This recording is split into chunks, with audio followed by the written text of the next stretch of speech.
नमस्कार।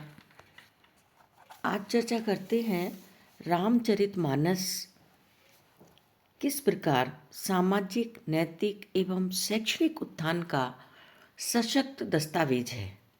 गोस्वामी तुलसीदास जी द्वारा रचित रामचरितमानस सामाजिक नैतिक उत्थान का सशक्त दस्तावेज है। विश्व की समस्त समस्याओं का समाधान इसमें है। राम और रावण दो पात्रों के माध्यम से गोस्वामी जी ने बताया कि साधनहीन होने पर भी श्री राम सफलता के शिखर को प्राप्त कर लेते हैं, जबकि दुष्चरित्र रावण सर्व साधन संपन्न होने पर भी सर्वनाश को प्राप्त होता है। जिस मनुष्य के पास 24 गुणों से युक्त धर्म रूपी दृढ़ रथ है, वही व्यक्ति संसार रूपी शत्रु पर विजय प्राप्त कर सकता है। रामचरितमानस सभी के लिए पठनीय है, जन जन के लिए उपयोगी है। भारत देश की में ज्ञान की भव्य व शाश्वत परंपरा प्राचीन काल से विद्यमान है। इस परंपरा को अक्षुण्ण बनाने का श्रेय हमारे देश के महापुरुषों, गुरुओं, आचार्यों को जाता है, जिनकी पारदर्शी दृष्टि गहनतम अंधकार और दुर्लभ बाधाओं पर विजय प्राप्त कर मानव को विकास का ऐसा जगमगाता प्रवेश ज्योति द्वार प्रदान करता है, जिससे व्यक्ति का जीवन सार्थक बन जाता है। गोस्वामी तुलसीदास ऐसे महामानव के रूप में अवतरित हुए, जिन्होंने अपने समय को सबसे अधिक प्रभावी बनाकर मानव जीवन में जनमानस को प्रेरित किया। मर्यादा पुरुषोत्तम श्री राम के सद्गुण, आदर्श व उन्नत चरित्र को आधार बनाकर प्रेम, संघर्ष और आत्मबल को प्रतिष्ठित किया। रामचरितमानस वास्तव में सामाजिक, नैतिक, शैक्षणिक उत्थान की आधारशिला है। देश के हर घर में पूजा जाने वाला रामचरितमानस एक ऐसा ग्रंथ है जिसकी चौपाइयाँ, दोहे, कवित्त लोगों की नस नस में दौड़ते हैं, तृप्ति प्रदान करते हैं और मार्गदर्शन देते हैं। रामचरितमानस शिक्षा एवं चरित्र निर्माण का ऐसा दस्तावेज है जिसमें वसुधैव कुटुंबकम एवं सर्वे भवन्तु सुखिना का मूल मंत्र कोट कोट कर भरा है।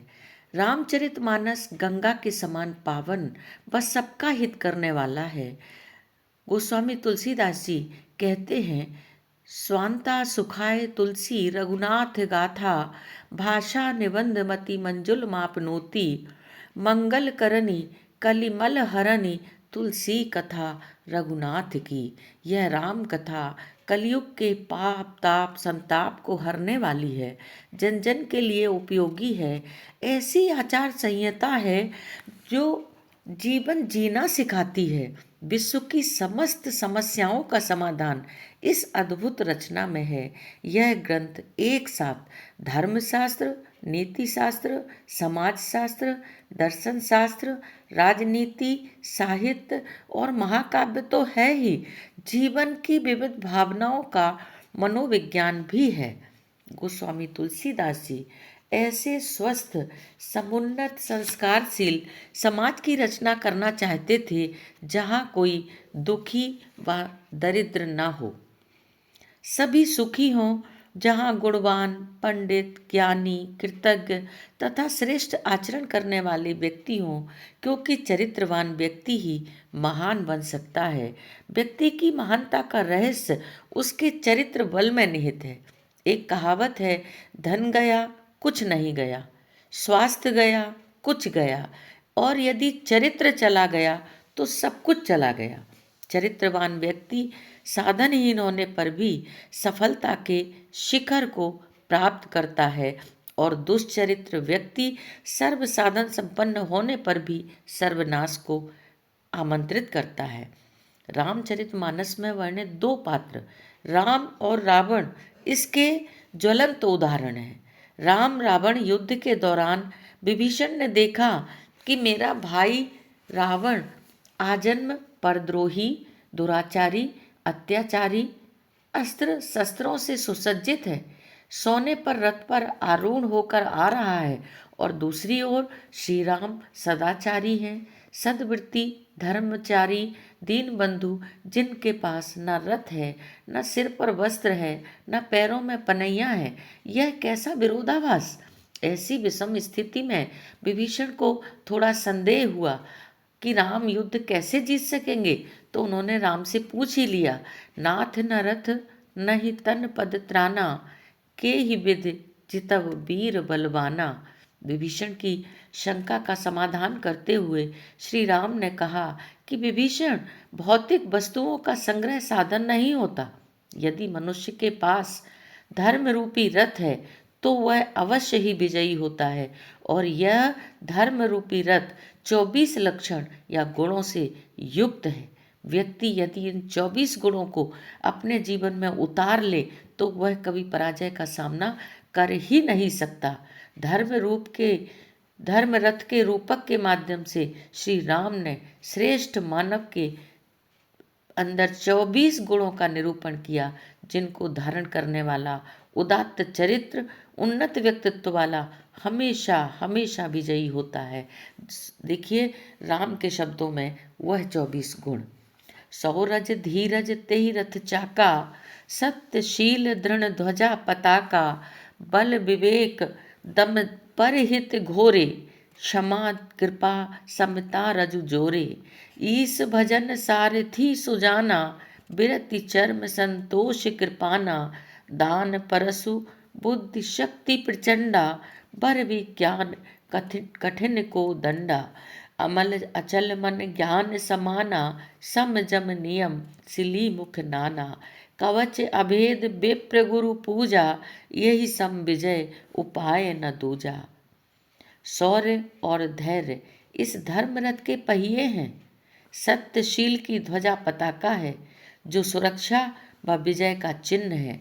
रथ के 4 घोड़े हैं, और ये घोड़े कौन से हैं? बल, विवेक, इंद्रिय दमन और परोपकार।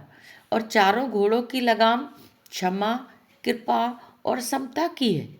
धर्मरथ का सुजान सारथी ईश्वर भक्त है। अब जब जीवन का धर्मरथ विजय रथ है तो युद्ध के उपकरण भी आवश्यक हैं। काम रूपी शत्रु के दमन के लिए वैराग्य की ढाल, संतोष की तलवार चाहिए। लोभ को काटने के लिए बुद्धि रूपी प्रचंड शक्ति आवश्यक है। मोह रूपी अंधकार के नाश के लिए बर विज्ञान अर्थात आत्मज्ञान रूपी धनुष तथा यम और नियम रूपी बाण, जो मोह रूपी 10 मौली 10 सिर वाले रावण पर विजय प्राप्त कर लें। अहंकार रहित दृढ़ संकल्प मन, जो ब्राह्मण गुरु के चरणों का आश्रय पाता हो, ऐसा मनुष्य स्वयं के अंदर बाहर के शत्रुओं का विनाश कर सकता है।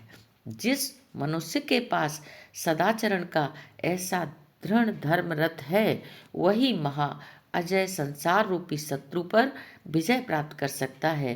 रामचंद्र जी विभीषण से कहते हैं, महा अजय संसार रिपु, जीत सकै सो वीर, जाके असरथ होई दृढ़, सुनऊ सखा मति धीर। इन 24 गुणों से संपन्न व्यक्ति को सृष्टि बदलने की आवश्यकता नहीं रहती, उसकी दृष्टि ही बदल जाती है। वह विश्व बंधुत्व की उच्चतम अवस्था पर पहुंच जाता है। सर्वे भवन्तु सुखिना तथा सिया राममय सब जग जानी के भाव, समत्व बुद्धि, निर्वैर स्थिति, अहिंसा की ऐसी उत्कृष्ट भावना, समदृष्टि होना, मोहादि विकारों से रहित होकर मानवता के संपूर्ण विकास को प्राप्त कर सकता है। तो इस प्रकार भारत देश के प्रत्येक व्यक्ति को रामचरितमानस पढ़ना चाहिए, चिंतन मनन करना चाहिए।